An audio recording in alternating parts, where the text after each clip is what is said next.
All right, welcome back to another video. It's going to be video number 3. So we're going to be covering keyword research. We're going to look at search terms.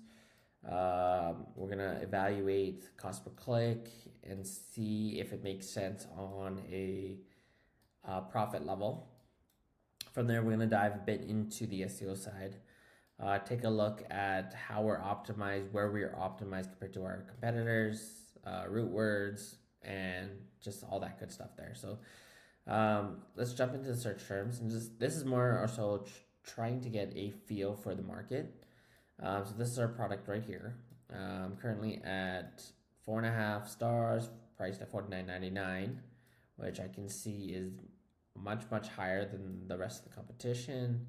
Revenue is roughly around 10,000. Keyword percentage around 83% for all the big keywords, and then the search for volume share is 90%. So with this product is doing very well in terms of compared to the competitors on a SEO standpoint. Search terms. So we have roughly about 112 total unique search terms. There could be more. However, it's not going to be that much more from what we see here. So this tells me that we have low keyword depth. So generally, when you have low keyword depth, you have more competition. Your cost per click generally will rise because everyone's going after the same keywords, and you have less opportunity to take over long tail keywords. So we're going to take a look at this just a bit, and then we're going to do some analysis that I like to do with price. So I'm going to more or less ballpark this. It's kind of hard to see, but generally you have keywords that are going for 35, 67, 70, 40. And then you have a couple in the dollar ones, but maybe these are cubes, so they're probably not as relevant.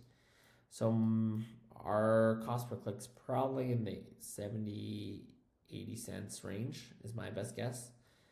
But let's go do an exercise that I generally like to do when I'm evaluating these ASINs. So price is out of the competitive zone. We know that. We saw that $49.99. We saw what most of the other ones were priced at. I'll generally kind of estimate a lot of this. So with a price like that, you'll generally find COGS much lower. 20% is what I set it at. FBA fees around 30%, referrals 15%. Cost per click I set at 75 cents, just based on the suggested bid that I found up here.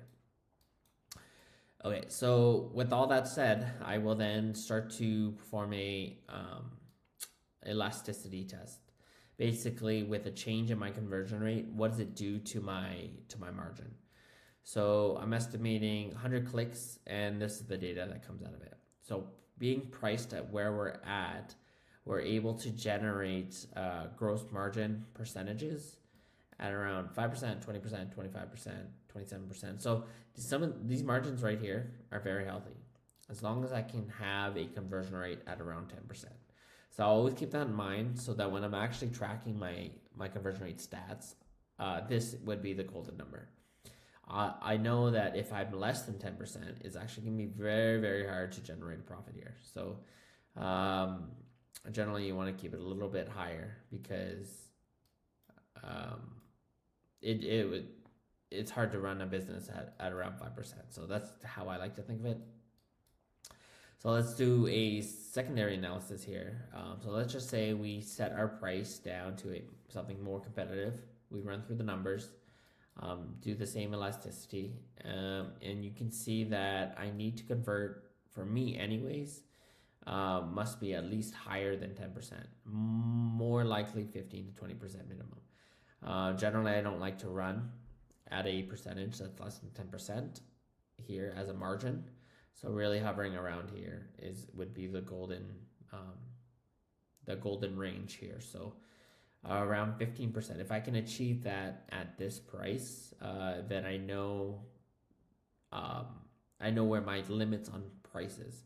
So this is more important for later in the teardown when we try to understand where our rankings are, because generally rankings is impacted by conversion rate, and price has a high influence on conversion rate. So that's why I like to understand this now to see what I need to get to, so I know what margin I'll need to get.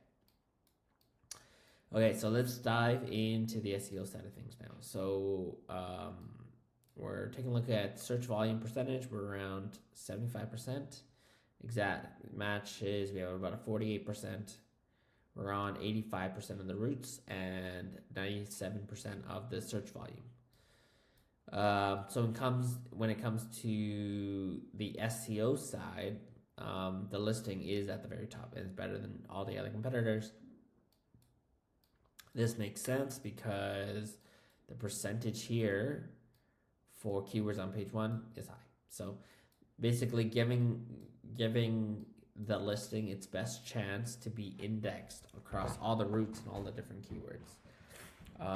So that will just solve the indexing side and being able to deliver traffic. Diving now to the routes, I generally like to look at title, broad, we got title, bullet points, description, and looking at individual root words.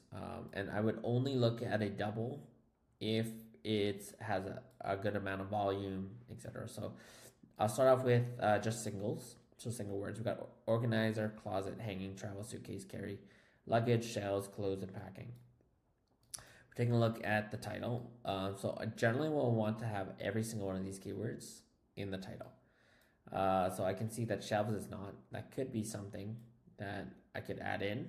The search volume does kind of fall off compared to everything else, but definitely if I had the ability to keep it in there, I definitely would. I notice clothes is not in there. However, we're getting down to broad search volumes that are much lower here.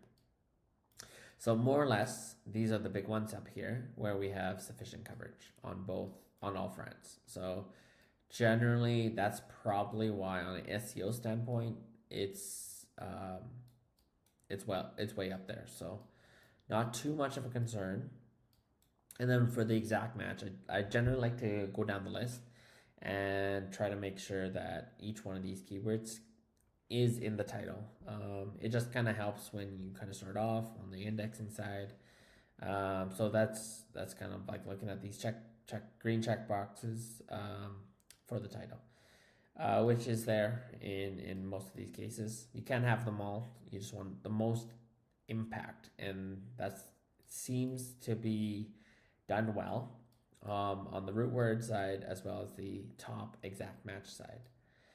That's about it on the SEO side. In the next video, we're going to go through the main images and secondary images and see what themes we can find and how to kind of optimize this section a bit better.